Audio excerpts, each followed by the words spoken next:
یہ بھائی نے پوچھا تھا کہ آج کل یہ معاشرے میں رواج دیکھا ہے کہ گھر کے جو بڑے بوڑھے ہوتے ہیں وہ بعض اوقات بچیوں کے سر پر یا کندھے پر بھی ہاتھ رکھ دیتے ہیں، جبکہ رشتہ بعض اوقات نامحرم کا ہوتا ہے اور یوں ہی بالعکس بھی ہو رہا ہوتا ہے، تو کیا حکم شرع ہوگا؟ دیکھیں، اگر تو بہت ہی بوڑھا شخص ہے کہ بالکل مطلب جیسے 70 سے ابو ہو گیا ہے،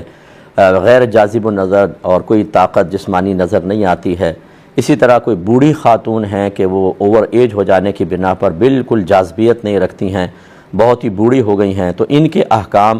جوانوں سے جدا گانا ہو جاتے ہیں۔ لہٰذا اس لیے فقہ حنفی کی باقاعدہ کتابوں میں لکھا ہے کہ بوڑھی عورت سے مصافحہ تک کرنا جائز ہے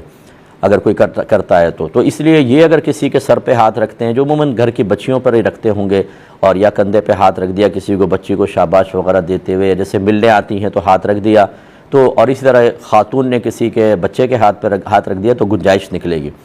لیکن اگر یہ اس سے کم عمر کے ہیں، جس کو ادھیڑ عمری کی عمر کہتے ہیں، بڑھاپا نہیں کہتے ہیں، 50 وغیرہ 50 پلس بھی ہو جائیں تو بعض اوقات اچھا ینگ آدمی نظر آتا ہے، تو ان کے لیے شرعی احکام بالکل ویسے ہی ہوں گے کہ یہ تو جیسے مرد ہے تو نامحرم عورت کو دیکھ بھی نہیں سکتا، چاہے جائے کہ اس کو چھوئے یا کندھے پر ہاتھ رکھے، اس سے بالکل اجتناب واجب ہے۔ اسی طرح کوئی عورت جو ہے وہ نامحرم مرد چاہے وہ قریبی رشتہ دار کیوں نہ ہو،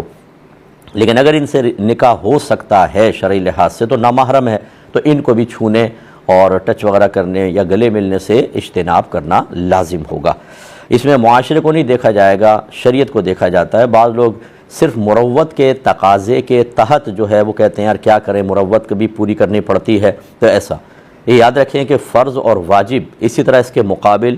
حرام اور مکروہ تحریمی، فرض کے مقابل حرام ہے اور واجب کے مقابل مکروہ تحریمی ہے۔ اس میں اللہ تعالیٰ اور اس کے رسول کی رعایت کرنی ہوگی، مخلوق کی بالکل نہیں۔ اور اس سے نچلے درجہ جو ہوتا ہے مستحب ہوتا ہے یا مباح وغیرہ ہوتا ہے، اس میں ایسا ہو سکتا ہے کہ آپ بعض اوقات لوگوں کی مروت کی وجہ سے کوئی مستحب چھوڑ دیں، دیگر چیزیں چھوڑ دیں، جیسے آپ کوئی بڑے ہوٹل کے اندر کوئی مطلب بڑی گیدرنگ ہے ایسی کہ جہاں پر مختلف ایٹیکیٹس وغیرہ کا بہت خیال رکھا جاتا ہے، تو جیسے بعض اوقات کی سنت ہے کھانے کی کہ کھانا کھا لیا تو انگلیاں چاٹ لی جائیں اور برتن کو اچھی طرح صاف کر لیا جائے، لیکن ایسے مقام پر بسا اوقات جو سامنے والے ہوتے ہیں چونکہ وہ سنت سے، دین سے بالکل ناواقف ہوتے ہیں اور ان چیزوں کو بعض اوقات بہت ہی عجیب نظروں سے دیکھتے ہیں اور بہت ہی بیڈ کمنٹس اس پہ پاس کر دیتے ہیں، جس سے خود ان کی آخرت کو نقصان پہنچنے کا اندیشہ ہو۔ اسی طریقے سے ایک آدمی کا امیج کم از کم ان کی نگاہوں میں تھوڑا سا کم ہو جاتا ہے، جس کی وجہ سے کاروباری ڈیلنگز کے اندر دیگر معاملات میں خلل پڑنے کا اندیشہ ہو، تو ایسے موقع پہ اگر مستحب ترک کر دیا جائے اس کی گنجائش نکلے گی۔ تو فرض، واجب، حرام، مکروہ تحریمی میں اللہ رسول کی رعایت درکار ہوتی ہے، اور اس سے کم درجے کی جو چیزیں ہوتی ہیں اس میں مخلوق کی مروت، مدارات اور رعایت کا لحاظ بھی رکھا جا سکتا ہے۔ تو امید ہے کہ آپ اس بات سمجھ گئے ہوں گے کہ اس مقام پہ چونکہ نامحرم کو چھونا حرام یا کم از کم دیکھنا یا دیگر چیزیں مکروہ تحریمی کے درجے میں آ جائیں، جس چیز کو دیکھنا منع ہوتا ہے تو اس میں پھر اللہ رسول کی رعایت ہوگی،